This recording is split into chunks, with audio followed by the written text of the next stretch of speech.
কাঁচা মাংসের গন্ধ পাচ্ছি। এ তো দেখছি নতুন কচি কাঁচা মানুষের গন্ধ।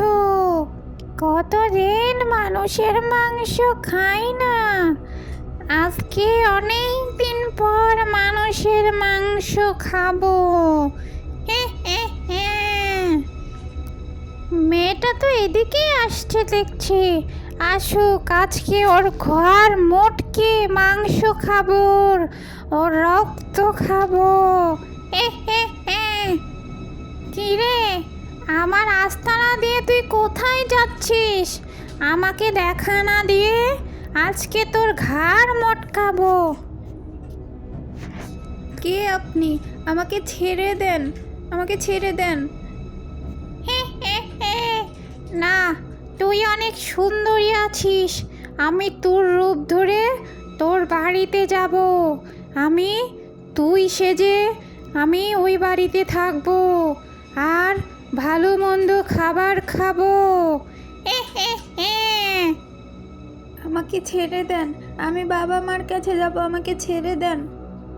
না, আজ থেকে তুই এই গাছেই বন্দি থাকবি, আর আমি তুই সেজে তোর বাড়িতে যাব।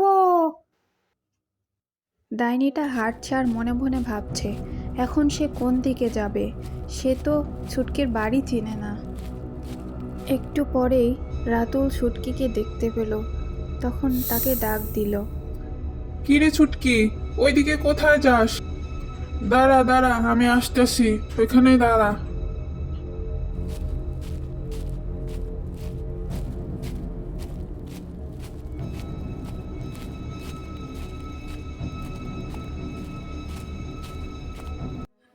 তোর জন্য কখন থেকে এখানে দাঁড়ায় আছি, তোর কোনো পাত্তাই নেই। এতক্ষণ কোথায় ছিলি? আমাকে একটু আমার বাড়িতে পৌঁছে দিবেন? আমি না আমার বাড়ির পথ ভুলে গেছি, বুঝতেছি না কোন দিক দিয়ে যাব। কি রে, তোর মাথা কি খারাপ হয়ে গেছে নাকি? তুই আমারে আপনি আগে শুরু করলি কেন? আর নিজের বাড়ির পথ ভুলে গেছিস মানে? তুই কি আসলে পাগল টাগল হয়ে গেলে নাকি? বেশি গরমে মনে হয় তোর মাথা পাগল হয়ে গেছে। চল, আমার সাথেই চল। ঠিক আছে, চলেন। রাতুল ছুটকির চাচাতো ভাই হয়। রাতুল ছুটকিকে নিয়ে প্রতিদিন স্কুলে যাতায়াত করত। স্কুলে যাওয়ার দুইটি রাস্তা ছিল। এই রাস্তায় সচরাচর কেউ আসে না, ভয়ে কেউ আসে না। অন্য রাস্তায় মেরামতের কাজ চলছিল বলে আজকে এই রাস্তা দিয়ে তাদের আসতে হয়েছিল। ছুটকিকে নিয়ে রাতুল বাড়িতে পৌঁছে গেল। যা, বাড়িতে যা, আমি পরে আসবো নি। ছুটকিকে দিয়ে রাতুল বাড়ির দিকে রওনা হলো। তখনই পেছন থেকে ছুটকির মা ছুটকিকে ডাক দিল। কী রে, তোর আজকে আসতে এত দেরি হলো কেন? কখন থেকে তোর জন্য অপেক্ষা করছি। আর ওখানে দাঁড়িয়ে আছিস কেন? আয়, বাড়ির ভিতরে আয়। তখন ডাইনিটা বুঝে গেল এটাই ছুটকির মা। ছুটকির মা তাকে জিজ্ঞাসা করলো, কী রে, আজকে আসতে তোর এত দেরি হলো কেন? কোথায় ছিল এতক্ষণ? সেই কখন রাতুল তোকে আনতে গেছে, আর এতক্ষণ পর বাড়িতে ফিরছিস? কোথায় ছিল এতক্ষণ? ছুটকি কোনোই উত্তর দিল না। সে শুধু ফ্যালফ্যাল করে তাকিয়েই রইল। একটু পরে বলল, মা, আমাকে খেতে দাও, আমার খিদা লাগছে। ঘরে কি আছে? তাড়াতাড়ি আমাকে খেতে দাও, আমার অনেক খিদা লাগছে। তার মেয়ের মুখে খাবারের কথা শুনে ছুটকির মা তো একটু অবাকই হলো। অন্যদিন তাকে খাবারের জন্য কত চেষ্টা করা হয়, কিন্তু সে খেতেই চায় না। আর আজকে এসে সে খাবার চাচ্ছে। এটা ভেবেই সে অবাক হয়ে গেল। কী রে, আজকে তোর হলো কি? আজকে এত তাড়াতাড়ি খাবারের জন্য বায়না করছিস? অন্যদিন তো হাজার চেষ্টা করেও তোরা খাওয়াইতে পারি না। ভাত হয়নি এখনো, যাই হাত মুখ ধুয়ে বস, ভাত হইলে তারপরে খেতে দিব। এদিকে ডাইনির নাকে গরুর মাংসের গন্ধ এলো। তখনই সে তার মাকে বলল, না মা, আমি শুধু তরকারি খাবো, আমাকে শুধু একটু মাংস দাও। খাস, একটু পরে খাস, তোর বাবা বাজারে গেছে, আসুক, আসলে দুইজন একসাথে খাস। কিন্তু ডাইনিটা ছুটকির মায়ের একটাও কথা শুনল না। সে দৌড়ে রান্নাঘরে গিয়ে কড়াইয়ের উপর বসে সে মাংস খেতে লাগলো।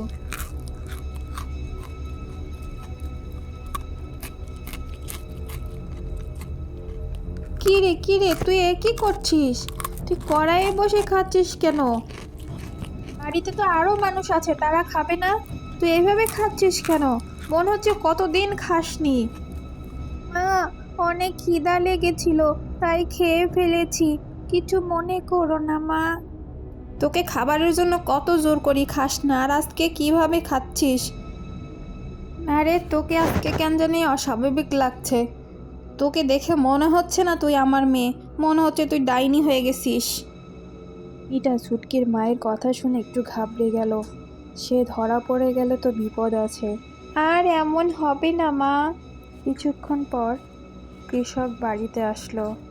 তখন ছুটকির মা তাকে বলল, কি গো, এতক্ষণ কোথায় ছিলে? সেই সকালে বের হয়েছো, এতক্ষণে বাড়ি ফিরছো? আর বলো না, একটু মাঠে কাজ ছিল, তাই দেরি হয়ে গেল। মেয়ে বাড়িতে ফিরেছে?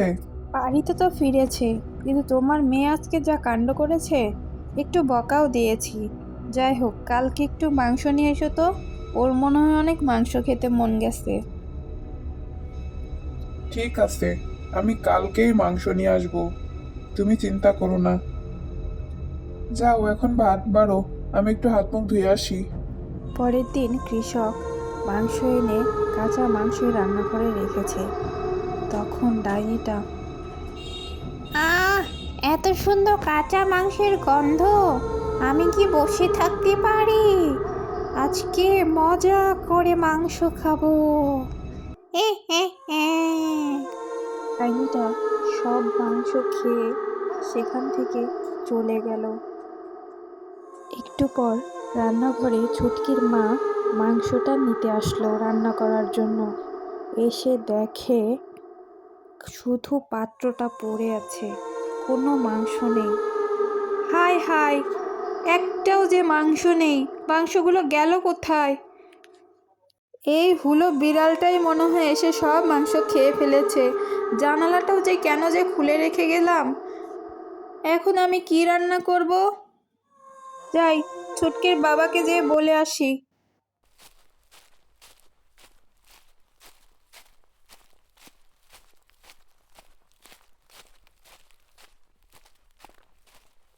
পরের দিন সকালবেলা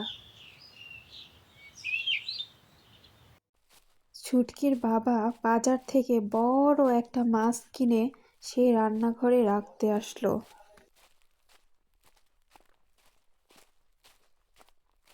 সে মাছটিকে রান্নাঘরে রেখে চলে গেল।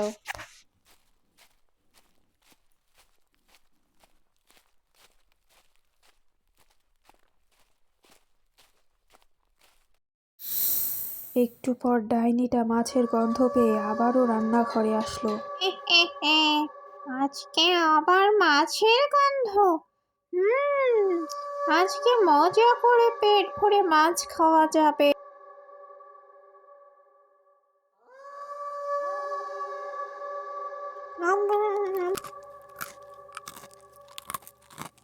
ডাইনিটা মনের সুখে মাছ খাচ্ছে।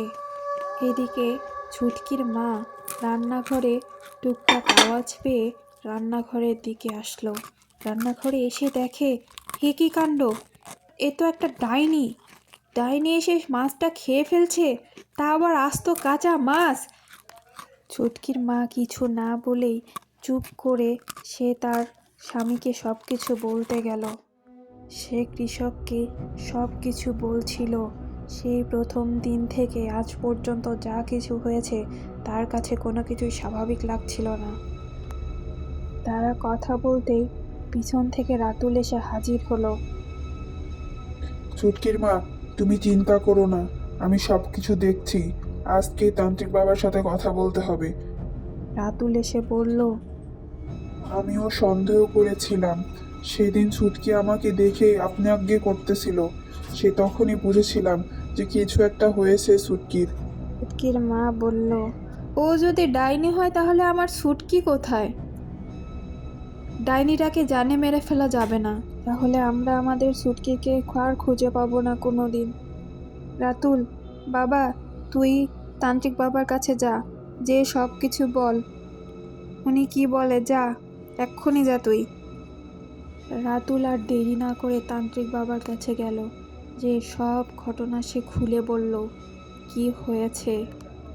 তার দৈব শক্তি দিয়ে সব কিছু দেখে বলল, হুম, বুঝতে পারছি। ও শক্তিশালী তেঁতুল গাছের ডাইনি। ও সুটকিকে ওই তেঁতুল গাছেই বন্দি করে রেখেছে। তোরা ওই তেঁতুল গাছের কাছে গিয়ে তেঁতুল গাছকে ছুঁয়ে দিলেই তোরা সুটকিকে পেয়ে যাবি। আর এই পানিটা নে, পানিটা কোনো ওই ডাইনিকে কোনোভাবে খাইয়ে দিবি। ঠিক আছে বাবা, তাহলে এখন আমি আসি। পানিটা নিয়ে এসে সুটকির মা সুটকিকে বলছে, এই নে মা, এই পানি তোর বাবা নিয়ে এসেছে, এটা খেয়ে নে, এটা খেলে সব রোগ সেরে যায়। না মা, আমি খাবো না, আমার তো কোনো রোগই নেই, আমি খাবো না মা।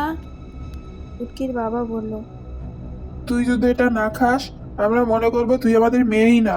আমরা সকলে খেয়েছি, আর তুই খাবি না?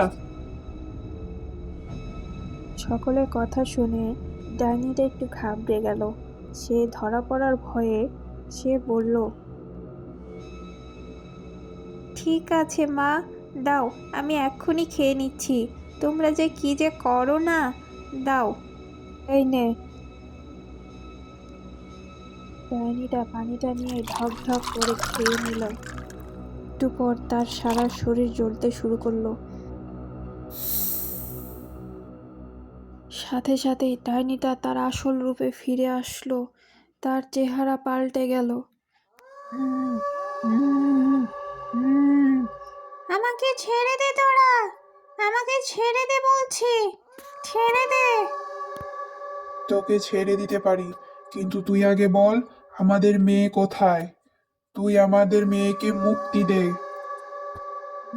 তোদের মেয়ে ওই তেঁতুল গাছে বন্দি আছে, তোরা ওই তেঁতুল গাছকে ছুলেও মুক্তি পেয়ে যাবে। এটা বলি ডাইনিটা চলে যেতে কৃষক বলল,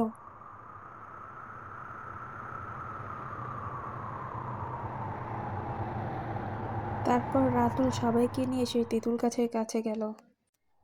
এই যে, এইটাই সেই তেঁতুল গাছ। তেঁতুল গাছের কাছে গিয়ে তেঁতুল গাছকে যেই না ছুঁয়েছে, তখনই ছুটকি গাছ থেকে নিচে এসে পড়ল।